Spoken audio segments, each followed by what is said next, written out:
സദാശിവസമാരംഭാം ശങ്കരാചാര്യമധ്യമാം അസ്മദാചാര്യപര്യന്താം വന്ദേ ഗുരുപരമ്പരാം. ഗുരുഭ്യോ നമഃ. വന്ദേ ഗുരുപരമ്പരാം. ശ്രീനാരായണ ഗുരുദേവന്റെ ദൈവദശകം എന്ന ആ ഒരു കൃതിയായിട്ടാണ് ഇപ്പോൾ നിങ്ങളുടെ മുമ്പിലേക്ക് വന്നിട്ടുള്ളത്. അനുഷ്ടുപ വൃത്തത്തിലുള്ള 10 ശ്ലോകങ്ങളാണ് അതിലുള്ളത്. ശ്രീനാരായണ ഗുരുദേവനെ പറ്റി പറയുകയാണെങ്കിൽ കേരളത്തിൻ്റെ തെക്ക് ഭാഗത്ത് ജനിച്ച് വളർന്ന ഒരു വളരെ മഹത് വ്യക്തിത്വമായിട്ടുള്ള ഒരു ഗുരുനാഥനാണ് അദ്ദേഹം. ഒരുപക്ഷെ ഇന്നും പലരും അദ്ദേഹത്തിനെ അറിയാതെ പോകുന്നു എന്നത് വളരെയധികം ഒരു വേദനാജനകമായിട്ടുള്ള കാര്യമാണ്. അദ്ദേഹത്തിൻ്റെ കാലത്ത് കീഴ്ജാതി മേൽജാതി എന്ന് പറയുന്ന ആ ഒരു തരംതിരിവുകളുള്ള ഒരു കാലത്ത് ക്ഷേത്രപ്രവേശനത്തിന് മുഴുവനും സവർണർക്ക് മാത്രം യോഗ്യതയുണ്ടായിരുന്ന ഒരു കാലം. അന്ന്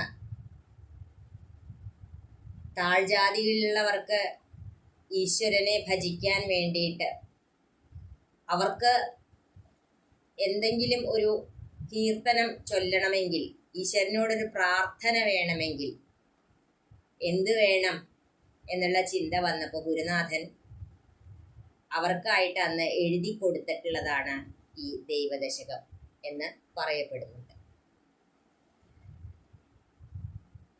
ദൈവദശകത്തിലെ 10 ശ്ലോകങ്ങളാണ് എന്ന് പറഞ്ഞല്ലോ. സാധാരണ മലയാള ഭാഷയിലാണ് അത് എഴുതിയിട്ടുള്ളത്. എങ്കിലും കാലത്തിന് അപ്പുറമാണ് അതിലത്തെ ഓരോ വാക്കുകളും. കാരണം അത് ഭൂതകാലമെന്നോ വർത്തമാന കാലമെന്നോ ഭാവി കാലമെന്നോ ഇല്ല. ഏത് കാലത്തും ആത്മാന്വേഷികളായിട്ടുള്ള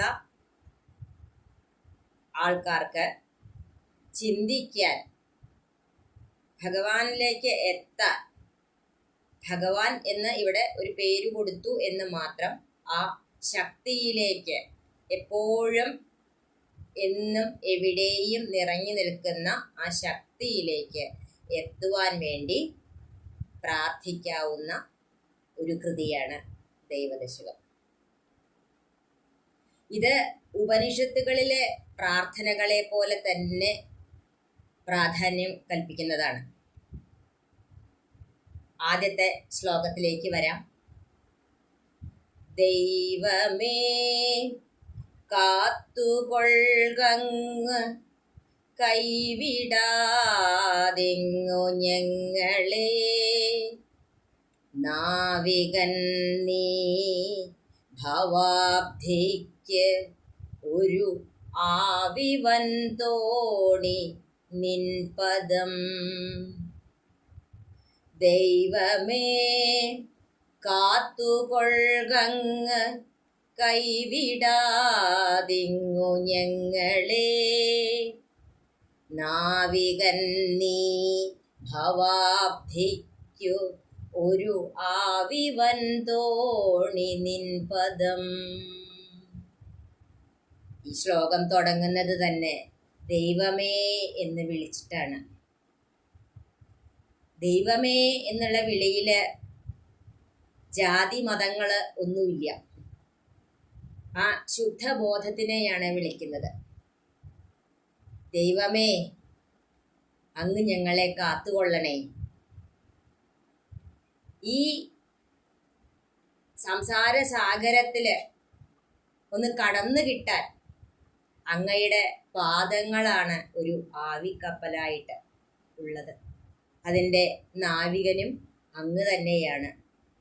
അങ്ങ് ഞങ്ങളെ കൈവിടല്ലേ. ഈ ഒരു പ്രാർത്ഥനയാണ് ഇതിലുള്ളത്.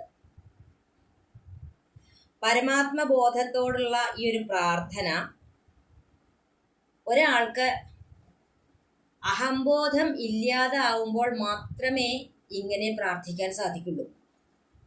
തനിക്ക് മുകളില് ഏതോ ഒരു ശക്തി നിയന്ത്രിക്കുന്നുണ്ട് എന്നുള്ളൊരു ബോധം വന്നു കഴിഞ്ഞാൽ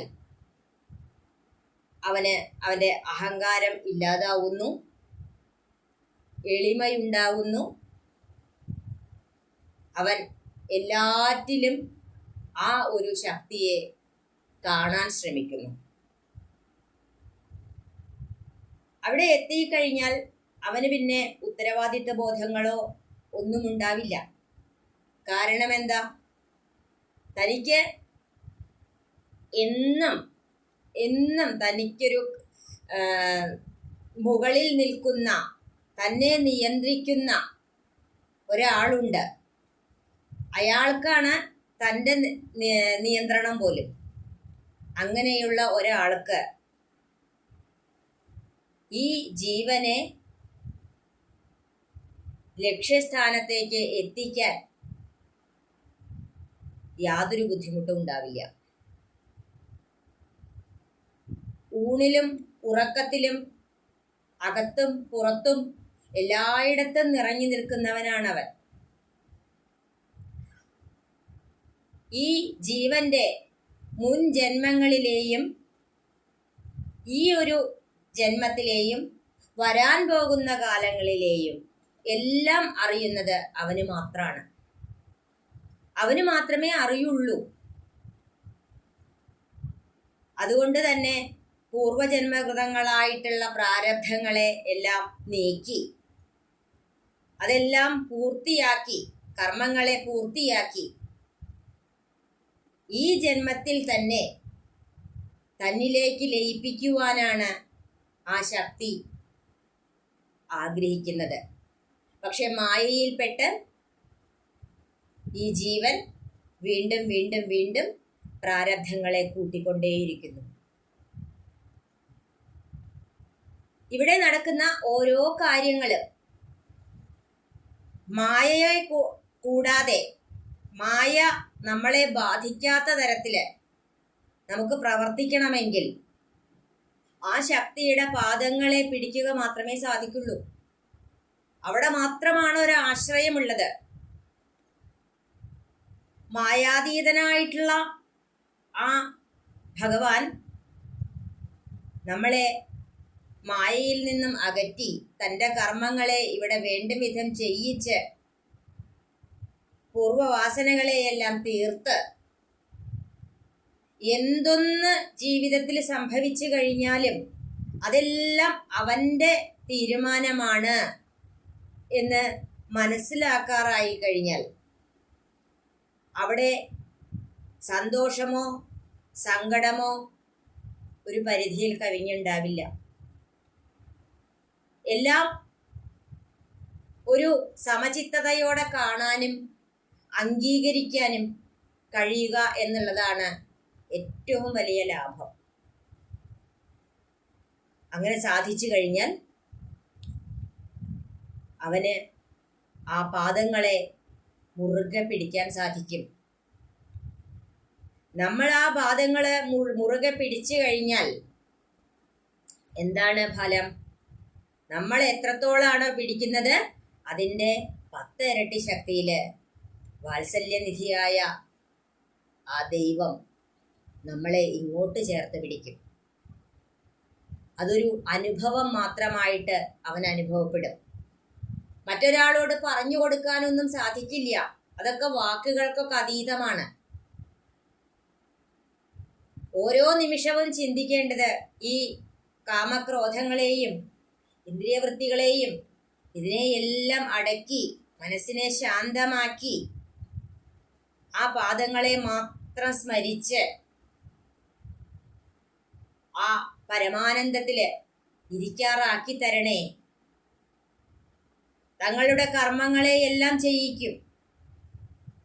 ഞാൻ ചെയ്യുന്നു എന്ന് ചിന്തിക്കുമ്പോൾ മാത്രമാണ് അവിടെ അഹങ്കാരം വരണത്. അവിടെയാണ് നമ്മളുടെ എല്ലാ ചെയ്തികളും പാളിപ്പോകുന്നത്. ഞാനല്ല ചെയ്യുന്നത്, എന്നെ കൊണ്ട് ചെയ്യിക്കുന്നതാണ് എന്നുള്ളൊരു ചിന്ത വന്നു കഴിഞ്ഞാൽ, എല്ലാം ഭഗവത് അർപ്പണമായി ചെയ്തു കഴിഞ്ഞാൽ, ചിന്തിക്കുന്നതാകട്ടെ, പറയുന്നതാകട്ടെ, പ്രവർത്തിക്കുന്നതാവട്ടെ, എല്ലാം എല്ലാം എല്ലാം അവിടുത്തെ തീരുമാനമാണ്. അവിടുന്നാണ് എല്ലാം ചെയ്യുന്നത്. അവിടുന്ന് ഒരു യന്ത്രിയാണ്, ഞാനൊരു യന്ത്രം മാത്രമാണ്. ഈ ഒരു ബോധം നമുക്ക് പലപ്പോഴായിട്ടെങ്കിലും ഒരു ദിവസത്തിൽ വന്നു കഴിഞ്ഞാൽ നമ്മളെ ആ പരമാത്മ ചൈതന്യം തീർത്തും ചേർത്ത് പിടിച്ച് ലക്ഷ്യസ്ഥാനത്ത് എത്തിച്ച് ആ പരമാനന്ദത്തില് ഞാനും നീയും വേറെയല്ല, നമ്മൾ ഒന്നാണ്, ഇവിടെ ഒന്നു മാത്രമേ ഉള്ളൂ എന്നുള്ള ആ ഒരു തലത്തിലേക്ക് ഉയർത്തിക്കൊണ്ടുവരും. ആ ഭഗവാൻ നമ്മളെ എല്ലാവരെയും ചേർത്ത് പിടിക്കട്ടെ എന്ന പ്രാർത്ഥനയോടുകൂടി ഇവിടെ ഭഗവത്പാദങ്ങളിൽ സമർപ്പിക്കുന്നു. ഹരേ കൃഷ്ണ. ജയ് ഗുരുജി.